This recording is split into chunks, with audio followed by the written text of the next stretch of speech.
Guys, welcome back to another video. It is me, the Review Master 19 here.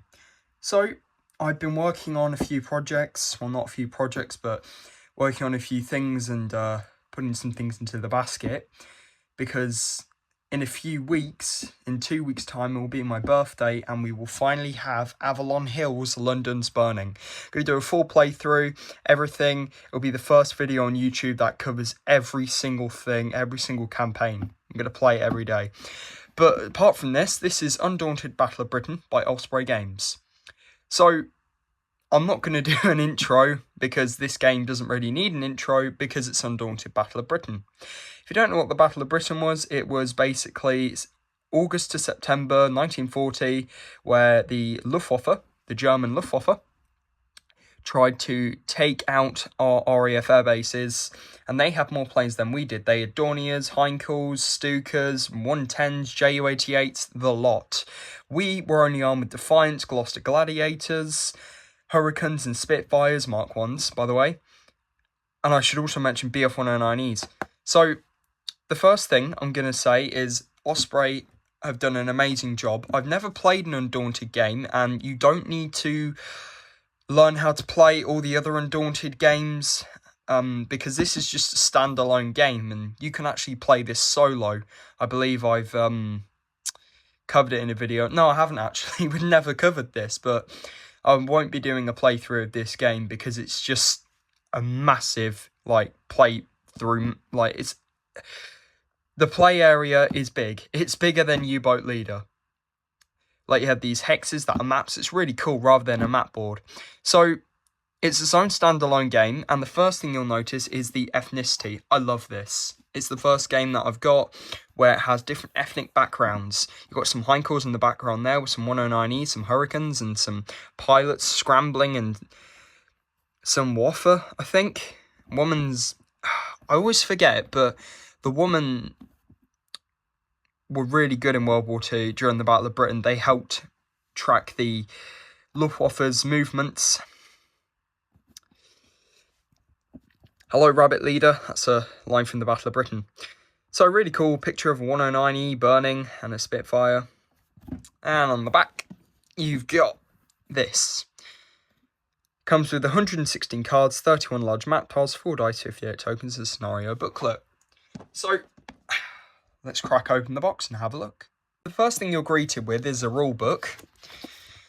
And the rule book basically just covers all of the essential things you need to know.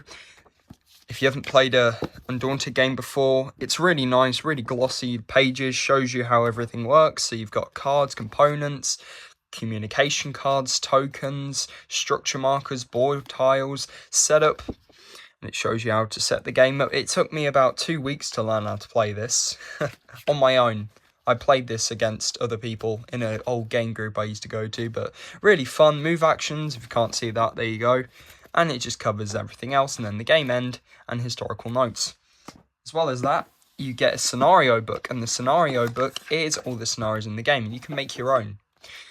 So, really cool on the back, you've got a tally, which I haven't really used. So you've got the zoom in there. Scenario and campaign play. You've got first contact and how it is divided. So you've got your map and you've got the map pieces and it tells you where the planes go. For example, your Hurricane squadron goes here, your Defiant squadron goes there, and then you're against 109. So you begin with the first contact and it's just your thing. These are your starting cards. D means deck, S means supply, and I'll show you what that means in a how it works video. You've got Dynamo. When bombs first fell, so in this mission you need to defend against the Luftwaffe bombers coming back. And there's F2s in this version, or F1s, Bf-109 F1s. And the Bf-109 F1, only one was used, and I believe it was, what's his name? Someone Hartman, I think. It's not Eric Hartman, but it was a different pilot. Yeah. Then you've got some real nice ones. And then you've got Aldertag, Eagle Day. I think that's what Eagle Day is, Aldertag. I'm not entirely sure. So, right. Now I'm going to show you the components. And yes, I have sorted these out. Let's get in. We have a bunch of map tiles. not going to show you every single one of them, but you connect them and there's hexes, and then on the other side they're ocean, and there is a lot of them. As well as that, you've got these ones as well, which are land and sea, and you will connect these to the other ones. I'm going to put them back now. But the game is really, it's not complex in a way. Well, it sort of is and isn't. It's an easy game to learn. Game time will probably last you a few minutes. As well as that, you also get a little baggie with 4 D10 dice. And the 0 represents a 10. I only just found that out a few days ago. I was like, oh, what's a 0 mean when I was playing U-Boat Leader? And turns out it means 10. So there's a little bit of easiness for you. You also have hexes. Now these range from different obstacles, such as barrage balloons and sea. This means if any aircraft goes through, it's neutralised. There's a +2 modifier for your base defence, and that's when you get into combat. You've got ships, which can't attack you, but the Luftwaffe will be trying to sink them, and they have a base defence value, and they can move. You've got battleships as well. You have cloud cover, which gives you a +2 defense bonus. Anti-aircraft fire, which enables you as the RAF player to shoot down any Luftwaffe bombers that are within specific range. And that's about it. So real cool. Then you have these, and I put these in these bags to keep everything nice. At the start of each game, it will tell you the starting initiative. Sometimes it will be the Germans, Luftwaffe, sometimes it will be Britain, RAF. Initiative, and sometimes it will be the Germans, and sometimes it will be the RAF. Whoever it is goes first. You've then got the structure markers, which are representing RAF airfields, buildings, and in some missions, planes are grounded and such, and I'll show you what that means in a minute. In a minute, yeah. So as you can see, they're quite difficult to kill, and I'm sorry about that camera shake. I just elbowed my camera. So, we are now going to take a look at the heart of the game, which are the cards. RAF cards, and you've got Luftwaffe cards. Of course, there's going to be more Luftwaffe. So I'm going to show you what the RAF cards look like. They've got a roundel. So you've got, I'll just show you an average card. It doesn't matter if it's Luftwaffe or RAF, they're the same, just different. So you've got a picture of the pilot for flavour, his name for flavour. This is your initiative marker. Whoever gets highest will get initiative, of course, go first. Y1, the letter or the letter and the number denotes the squadron that it's in. Yellow squadron. You got the plane, which is a Hawk Hurricane Mark 1. Movement is 2. And in the game, you have movement, and then you have to take one of these actions, so you can maneuver or attack. If you're attacking from the front, you use 2 D10s. And if you're attacking from the rear, which is 6 o'clock, is on my 6. There you take 3 D6, which is D10, sorry, I'm getting confused. You then also have these, which are section comms cards, and this is both for the RAF and Luftwaffe. And you can only use these if both aircraft are within 1 hex. If they're not, they're out of comms. In comms and out of comms. This is the initiative number, just a picture for flavour. B section comms shows that you can only use it to the squadron it denotes to. Denotes basically means the squadron that it is supposed to be in. Bolster means you can take 2 cards from your supply and add them to your hand or deck, as only if it's within the blue section. So if you cut blue cards or pilots, you can take 2 of them from your supply, never from the deck. The idea is like you have to build the deck and then you'll add them to your hand or something. Guide means you can turn a plane or think. Inspire, I'm not really sure on Inspire. No, Coordinate is where if you have a discord card, you can remove it. Okay, now there's different cards as well, because you have aces. Now aces, they're the same as every other pilot, except that even the token will have a star. Aces usually have a movement of 3, maneuver 3, and they can attack higher.